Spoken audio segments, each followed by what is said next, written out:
বাবাকে বুঝতে একটা জীবন লেগে যায়। 4 বছর বয়সে আমার বাবা সেরা। 6 বছর বয়সে বাবা সবাইকে চেনে। 10 বছর বয়সে বাবা ভালো কিন্তু একটু কঠোর। 12 বছর বয়সে বাবা ছোটবেলায় অনেক ভালো ছিলেন। 14 বছর বয়সে বাবা কেমন জানি বদলে যাচ্ছে।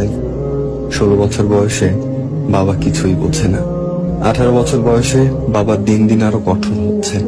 20 বছর বয়সে বাবার ব্যবহার সহ্য করা কঠিন। মা কিভাবে সহ্য করতেন। 25 বছর বয়সে বাবা সবকিছুতে মতের বিরোধ করেন। 30 বছর বয়সে বাবার সাথে একমত হওয়া খুব কঠিন। দাদাও কি বাবাকে এভাবেই দেখতেন? 35 বছর বয়সে বাবা আমাকে নিয়মের মধ্যে বড় করেছেন। আমাকেও আমার সন্তানদের তাই শেখাতে হবে। 40 বছর বয়সে বাবা এত কষ্ট করে আমাদের বড় করেছেন, আমি বুঝতে পারছি। 45 বছর বয়সে আমার সন্তানদের সামলানো কঠিন। বাবা কত কষ্ট করেছেন আমাদের ঠিক পথে রাখতে। 50 বছর বয়সে বাবা সবকিছু দীর্ঘমেয়াদী পরিকল্পনা করতেন। তিনি ছিলেন দয়ালু ও বিশেষ একজন মানুষ।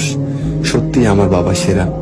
এই পুরো চক্রটি শেষ হতে 50 বছর লেগেছে, কিন্তু শেষ পর্যন্ত আমরা আবার প্রথম জায়গায় ফিরে যাই। আমার বাবা সেরা। যাদের বাবা বেঁচে আছেন তাদের বাবাকে সম্মান করুন, ভালোবাসুন।